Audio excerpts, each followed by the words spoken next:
Dear brothers and sisters in Christ, dinhi sa Mustard Seed, we also bring the greetings gikan sa Jaira o nagapasalamat ta nga maka-fellowship ta together and worship God in this place. Now, ang epistle of Paul to the Christians in Rome, overall sa Romans, nagpakita sa grace of God. But in this particular passage, gihatag sa Ginoo ang gospel in the form of adoption. Unlike any other relations or relationship, na-distinct kayo nga gina-present ang adoption. Adoption teaches us the warm reception of a father for his children.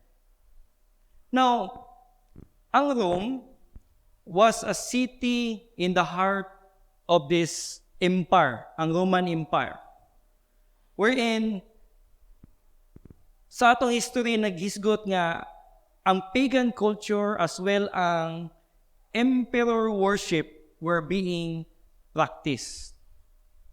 So to be a citizen of Rome equals also a religion of good works. But among din sa mga tao nga naa sa Rome are Christians. But anyone, i-consider sa mga tao din sa Rome, anyone who does not illustrates the life nga sama kanila nga ga-practice og worship sa emperor o pagan culture is an outcast. Nga maghatod sa usa ka person, usa ka Christian into persecution. Nagpasabot kini, my brothers and sisters in Christ, nga ang mga Christian at that time suffered under sa cruelty sa Roman Empire. Thankfully, si Paul at this time secured to them, ang kaning mga Christian, ang kaning mga group of Christians, that they may be suffering from persecution at that moment, but nonetheless, ginatawag sila as God's children. To be a child of God is the most important thing. Mo nang sa Biblia, daghan kayong gisulti si Kristo. Nga magunsa man ang atong kinabuhi, maangkon man nato everything in this world, kung wala tay Ginoo, it is nothing. So for many, at the time, nga nag-live sa ilang life in the way sa usa ka paganic nga practice o live sa mga teachings nga mga bakak, lies, will at the end ultimately suffer. So meanwhile, ang nindot, ang anak sa Ginoo who live their lives in the truth, at the end, will have the life, will gain eternal life. But Paul's teach the Christian in Rome that though they may be considered as an outcast, they should not be weary. Kaya nabilong man sila to a far better family. This is the family of God. Nga ang Ginoo nagbutang sa iyang name upon these people. So, for us today, din sa atong context, we may have a different persecution nga atong gina-experience. Sometimes we are persecuted even by the so-called, sadly, confessing Christian church. They think that we are not living a life in accordance sa pagsunod kang Kristo because when we faithfully follow Christ, we do not love what the world offers. But seemingly, a lot of confessing Christian, naka-attach pagyapon sila aning kinabuhi dinhi sa kalibutan. And so they look at us who truly follow Christ as someone na indifferent. But that kind of indifferent, my brothers and sisters in Christ, mao ka na ang atong gitingwa. Because in that way, we can see clearly that though we are considered an outcast din sa kalibutan, we belong to the Father nga mao ang Ginoo. Now, let me share this experience para masabtan nato ni. I think daghan sa atoa has this shared nga encounters. Way back sa akong pagtrabaho sa usa ka airline before, I have a boss nga Christian siya. She is faithful to the church. Gadto siya, ga-ministry siya, ga-involve siya sa tanan, sa church. But one thing na wala niya nasabtan is every Lord's Day, ang ko paagi nga mo sulod. Kaya ang airline, 7 days a week man ang operation. So, in the Lord's Day, makatrabaho ka. But sadly, I thought all the while, mali ko.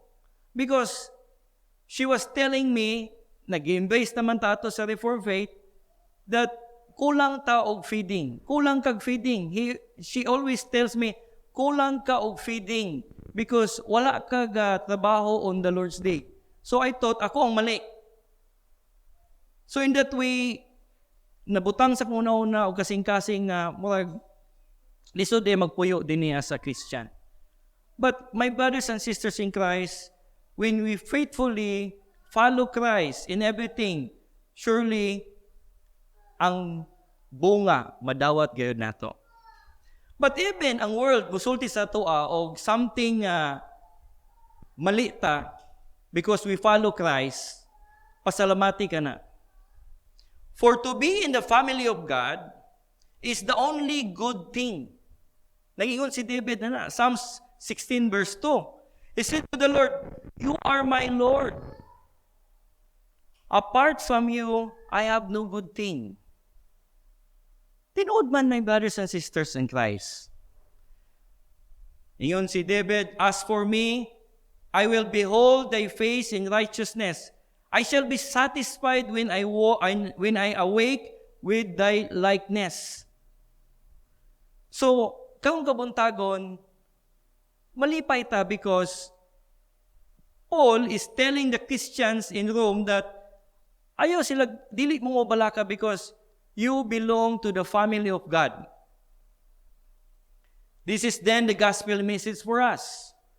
That when God had chosen us before the foundation of the world, in love, gipredestined us for adoption as sons to Jesus Christ according to the purpose of His will. Ephesians chapter 1 verse 5. So, firstly, tanaw na to, giunsa kini pag-execute sa Ginoo. How can we see that, or how can we consider na we are one of those people nga gi-adopt sa Ginoo to be His sons, or also known, basta magsulti ang Bible din og sons, that is referring in general sa tanan nga mga Christians nga gi-consider sa Ginoo as God's children. First, God adopted us in the way of birth, in a spiritual form.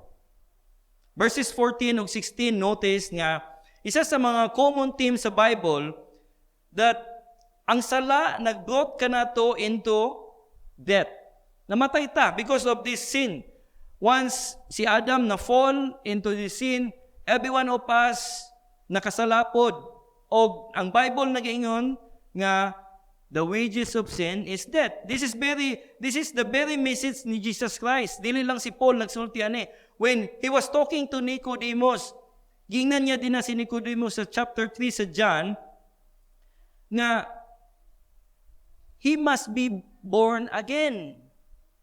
Further, gingnan niya si Nicodemus nga, I am not talking about something na mabuhi ka again in the flesh, but I am talking about mabuhi ka, maborn again ka in the Spirit. Those who are born in the Spirit those who are in the Spirit are born in the Spirit. So Paul brings the same message sa Ephesians chapter 2. Sa Ephesians chapter 2, verse 1 to 5, ningon siya din na, we were dead in our trespasses and sins. So there is a need for us to be quickened. Ang word din na quicken is very tightly connected sa giingon ni Jesus Christ kang Nicodemus, that Nicodemus, you must be born again. We know Paul nga siya nagsulti ani, ang pagkabanaw is also the way nga we can be born in the Spirit. Mataw ka sa Espiritu. Now, going back to adoption. Adoption in a human term is an idea nga gitawag na to verbal or written attestation nga ang parent has to take this child as their own. Unang adoption. But they are not biologically, ang parent, dili sila mo ang biologically nag-give birth sa usa ka child. They consider that child nga ilang gi-adopt as their own child. Now, ako ning ma-experience because sa balay, namin gi-adopt si Clifford. Now, si Clifford, i-consider na mo siya nga anak na mo siya. But, there's something missing. Maskin pag mayon ka nga, gi-adopt ni mo siya as a child, there's something missing because there is no natural bonding from you. Because, wala man ni mo siya gi-anak biologically. But in a biblical sense, mao ni ang adoption, mao ni nakanindot because this is not the same with how we deal with adoption din sa earthly system. Because God has brought life for us. Ang Ginoo mao ang naghatag og kinabuhi para sa iyang mga children. Though through the Spirit, mo na nga He made us alive, gibuhi ta niya. Unya, I think it is safe to say nga God has made everyone nga iyang gi-adopt born in the Spirit na tao. So, in this way, makita na to nga verse 14 o sa verse 16, ga-connect sila nga gapasabot nga for those nga kinsa tong gilid by the Spirit are called the sons of God, but at the same time, ang Spirit bears witness sa atong spirit that we are the children of God. See? Natay term din sa kalibutan as luksong dugo. Sometimes, maglakaw ang usa ka adopted child, maskin pag i-disclose sa usa ka parent, they'll know at one point in time nga, there is something missing sa ilang connection, sa ilang attachment. Makita gayud. Mo na nga, in the sense sa adoption sa Ginoo, you have to be born in the Spirit by the Spirit nga gihatag sa Ginoo. O kanang Spirit will bear witness with your spirit so that there will be a natural connection gikan sa imo as if you were born from a parent in a biological sense. So mo ni nindot kayo nga makita nato ni nga connection. how can we know karon nga kita are being led by the Spirit? If ang Ginoo naghatag og murag natural birth for us to the Spirit, how then can we know that we are indeed born again? Or ang Spirit is in us? Well, si John nagasulti din sa chapter 8, verse 24 nga, ningon siya nga, He that keepeth the commandment dwelleth in him, and he in him. And hereby we know that he abides in us by the Spirit which he has given. So klaro kay my brothers and sisters in Christ nga, we know, if we are born in the Spirit, we know nga we are God's children when we abide sa law sa Ginoo. So going back sa gitawag nato mga indifference dinhi sa kalibutan, tingali sa daghan sa tuwa karon makaingon ta nga daghan man kayo sistema that will not favor us. Daghan kayo og mga transactions nga dili kayo mo favor sa usa ka Christian. But my brothers and sisters in Christ, when you keep the commandment na gihatag sa Ginoo sa tuwa, then you will know nga ikaw usa sa mga giatagan sa Ginoo og kaluoy. This is grace. Kani grasya, my brothers and sisters in Christ, because ang Holy Spirit can never be commanded. Dili na ang Holy Spirit may nga, please, kanang tudlo na ako unsay buhaton sa Holy Spirit. Dili.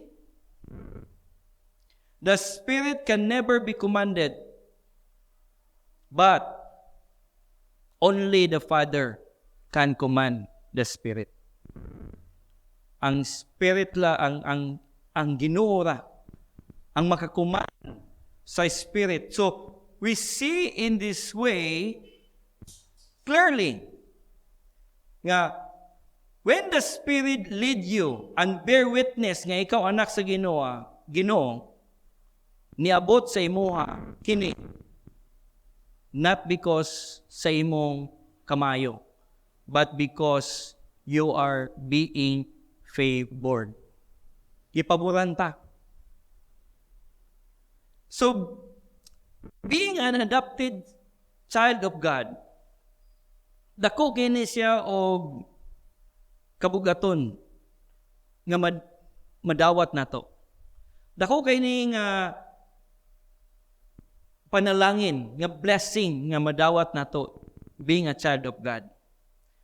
Napasalamat ta because when we are born in the Spirit, we can see clearly the connection we have to the Father. Klaro kayo ang connection. Muna nga, sa second point na to, being a child of God, being an adopted child of God, now that you are born in the Spirit, God has made Himself your Father. Ang Ginoo naghimo sa iyang kaugalingon as your Father. Verse 15. Sa verse 15 na to, nangyon siya din na, for you did not receive the spirit of slavery to fall back into fear, but you have received the spirit of adoption as sons, by whom we can cry, Abba, Father. My brothers and sisters in Christ, dini na to malantaw. Siya mismo ang naghimo sa iyang kaugalingon nga mahimo kaniyang anak, or naghimo sa iyang kaugalingon as your Father. Now, din sa Bible, there are three major relationships nga ito makita. First, throughout the Bible, we can see that there is the husband to a wife relationship. Naapoy kitanaw na to nga ang master to a slave relationship. Naapoy gilantaw na to nga parent to a child relationship. Now, sa husband and wife nga relationship, gi-echo sa Ginoo ang iyang intimacy sa iyang mga katawhan. Gi-echo niya between sa marriage ni Christ o sa church, gi-echo niya ang intimacy niya kanato. But in in a master to a slave relationship, gi-illustrate po sa Ginoo ang iyang redemptive work among His people. Pero din ang nindot about sa adoption. Because sa adoption, sa father and child nga relationship, He shows to us His warm reception. Give welcome kaniya. Now, again, may illustrate na ko ni sa akong personal nga experience. And I know, daghan maka-relate na ni. Sa balay again, nami gi-adapt. No matter mo ingon ko sa iya nga isulti, mag-voice out ka, welcome kayo ang imong una-una, everything nga pwede nimo isulti. Pero nagi barrier. Mas musulti pa siya musulti siya sa iyang natural biological parent kaysa ikaw nga nag-adapt, nga nag-act as a parent. Maskin man gani sa atong nagya po'y mura og barrier, maskin pag sa family bitaw nga natural birth, how much more sa kaning gi-adapt lang nimo, nagi barrier. But sa adoption sa Ginoo, lahi. He brings to us the warm reception. Ang ikaw makaduol kaniya, makatawag kaniya as Abba, Father. You can cry out. Muhila ka din sa Ginoo naturally. Mura kag anak, mura pag wala kay gitago, dili ka ga reserve. Walay reservation. Ang relationship sa father or a parent to a child. Now, importante ni kay because remember sa prodigal son nga nahitabo sa Luke chapter 15 verse 20, tanawa ang inyong mga Bibles. This is the moment nga ang prodigal son, he came to experience ang kaning worldly, ang immoral nga kinabuhi, iyang gitistingan ang sistemas, ang gipangita niya ang joy dito sa world. But look what had happened. Dagan kayo iyang gibuhat, murag nakaunaw na siya nga, mas maayo man tingali mo balik ko dito sa kumaman. But one thing nakaingon siya nga mubalik siya because naay connection nila. Ang bonding natural. If you remember, nag-ingon ba sa sengkulyon nga basig din ako dawaton. Or naingon pagit siya nga muadto na lang ko dito but ako na lang ang iyon na ako mahan nga He will treat me as a servant, one of the servants. He will treat me as one of the servants. Dili na, anak. Pero makita nimo dito that wala sa hesitation. Niadto siya. Do sa iyang pag-adto, na-delay sa iyang pagsulod sa ilang balay, sa Luke chapter 15 verse 20, nalantaw nato dinhi nga ang father mo initagbo sa iya. And he rose and came to his father. But while he was still a long way off, his father saw him and felt compassion, and ran and embraced him and kissed him. Ingana ang koneksyon nato sa atong amahan nga nasa langit. Ingana ang open channel nga gihatag sa Ginoo sa tuwa. So, again, we live in this world nga perti gyud kadaghan ang magaingon nga amahan nako sa langit. Daghan. Pero pipila lang gyud sa ilaha. Ang makabati without hesitation nga mo humble silang kauglingon adto sa Ginoo, knowing nga they are welcome. Na sa Westminster o sa Savoy, sa confession, gisummarize din ha.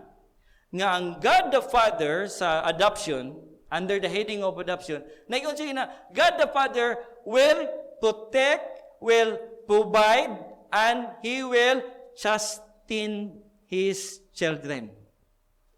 So muna nga, ang nakanindot karon, if you go to a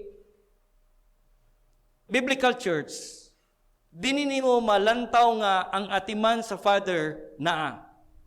Because we are not only receiving the providential care sa Ginoo o protection, but ang pinaka-the best din ha is ang discipline sa Father. That's why, my brothers and sisters in Christ, gi-encourage gyud ang tanan kita that we should look for a local church that will practice this discipline for us, so that ang kamot sa atong amahan, ang iyang compassion, ang iyang kaluoy, mabantayan na to, ma-felt na to, ma-experience na to, in the form nga kita gina-disiplina. Di kita mapalayo. Because ang amahan nga nasa langit will be able to protect us also. Lastly, being a child of God, na adapta, we receive an inheritance. Na inheritance, nindot kayo. Verse 17. And if children, usa ka sa mga anak sa Ginoo, then you are heirs, heirs of God, and fellow heirs with Christ, provided we suffer with Him in order that we may be glorified in Him.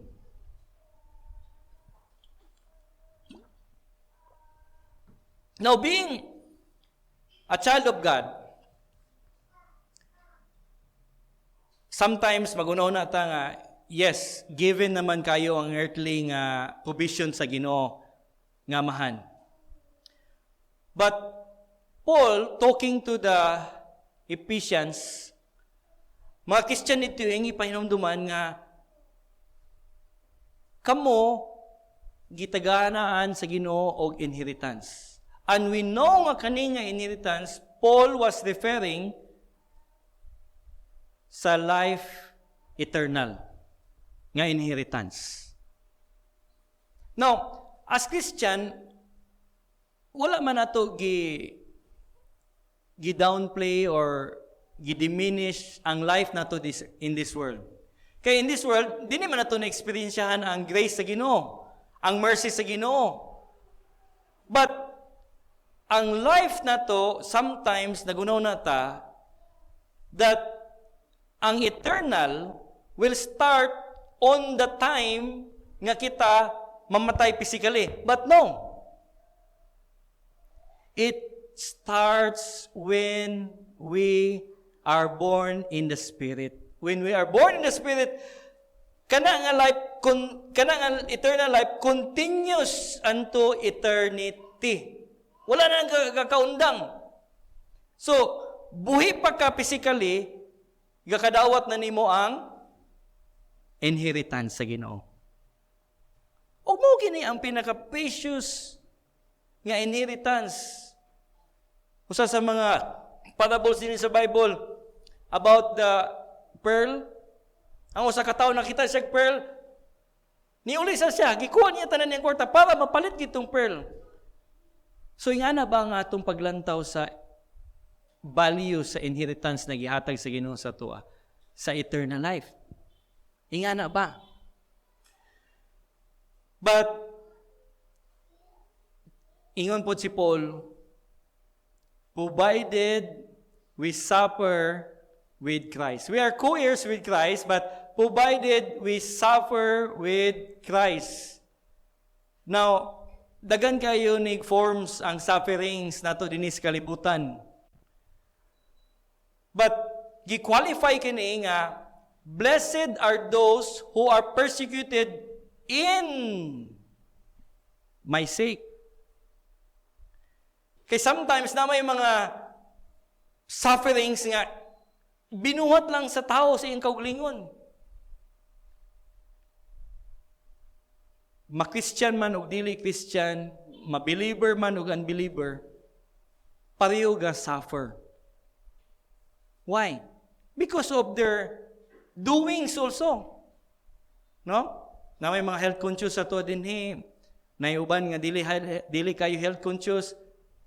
Na mga ingana. But although we suffer nga na physical, we know nga qualify ni Paul nga kani nga suffering is not that kind of suffering. But these sufferings nga imong na experience in the sake kang Kristo, then that is the suffering ikalipay na to. Ilipay na to. I-welcome na to na siya nga sufferings. Now, my brothers and sisters in Christ, salamat ta kay we become partakers sa suffering ni Kristo, then we become partakers sa glory. Ningon si Apostle Paul, dili gid nato ma-compare ang suffering nga atong kaka-experience din sa kalibutan sa glory unya nga ihatag ipa-experience sa Ginoo sa atua in eternity. So, in conclusion, since we are brothers and sisters in Christ, adopted sa Ginoo tanan, we can call each other as siblings. Mga siblings ta. So as siblings, we should nourish and help each other. Ningon sa Apostle Paul din sa Romans chapter 15, for those who consider themselves as strong should help the weak. Kinsa tong mga maluyahon. But sometimes, gacycle ba ya? Sometimes ikaw na pod ang weak. Ang uban na pod ang strong. So, pasalamat ta because God has allowed us nga naatay kauban sa pagpangalagad sa Ginoo nga mga igsuon dinha kang Kristo. Testimony, gamay lang.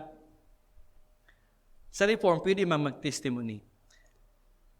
Ako, nagdako ko sa usa ka mother nga nag-nurture gid sa kuha sa kanabang kahadlok sa Ginoo.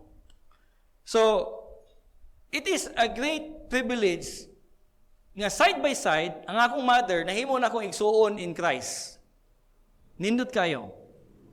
Nga, makita ni mo nga, kamong, although, dili lang mo ang connection nyo biologically but spiritually, gauban mo.